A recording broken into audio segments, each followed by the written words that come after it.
Hello everyone, it's me again, Russ Shaw. Time for another, you know what it is, behind the podium of the steering wheel here, Dash Cam session. It is a supplement to the ASI podcast, right? ASI247.org is my website. I don't have time to make a little banner thing. Maybe I will someday, and I don't know. There'll be one right under here where I'm talking. I don't know. This could happen. It's May here in the Pacific Northwest. Sun's out a little bit, and I was thinking about vampires, right? Because I kind of look like one. I don't know. It's a pasty white boy right here, dude. Like, my son was texting with a girl he knows in Pennsylvania, and she was like self-conscious over her pasty whiteness, and my son's like, you know what? We live in Washington. All right, there's a reason why the vampire books, Twilight, and the movies are set in Washington, because the sun don't shine very much, and everybody looks like a vampire. I don't know.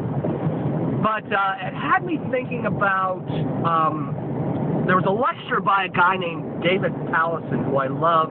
He's a professor, or, I don't know, contributor, I don't know, what do you call him. This guy is Jedi frickin' Yoda smart when it comes to Christian counseling. He's a teacher for Christian counselors at a school called CCEF.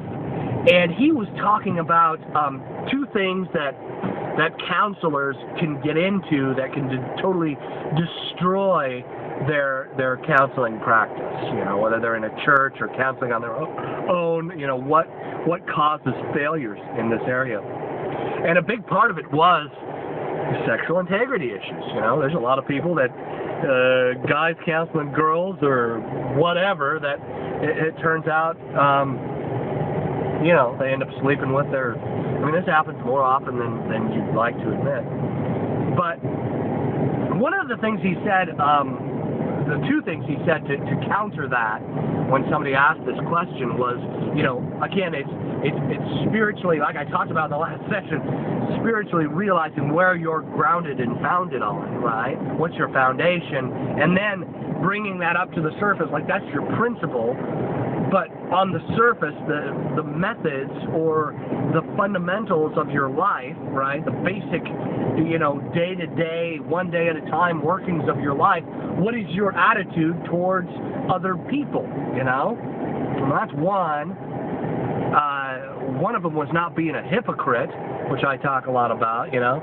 I like how the Apostle Paul in the Bible, a couple of different times, is quoted as saying, I will boast on my weaknesses so that the work of Christ in my heart can be seen by others. Like, I'm not Mr. Self-Righteous. The guy wrote 3/4 of the New Testament, right? These epistles to cities and churches, and he's saying, hey, I'm gonna boast in where I fall, where I fail, where I have a hard time, where people criticize me. I'm gonna boast about that stuff, which I thought was awesome. You know, so not being a hypocrite, that's one thing. Being honest about where you struggle. The other one was, and this is what reminded me about vampires, was being genuinely interested in other people, all right? And this is for, man, anybody struggling with sexual addiction problems and issues. You hear guys talk about, you know, objectifying women, you know, well, you know, that's always the kind of textbook thing that, well, don't look at pornography because you're objectifying women. And I always, as a young man, went, what the hell does that mean? What are you talking about? Objectifying someone is making them a piece of meat, basically, right? What is the thing about the vampire myth? Vampires see people as meat, right? They lurk in the dark. They don't have a whole lot of social structure. There's nobody really in their life that knows them, right? They're just in their own little clique with their own little coven of vampires, right? The other people that suck the lifeblood out of others, afraid of the cross.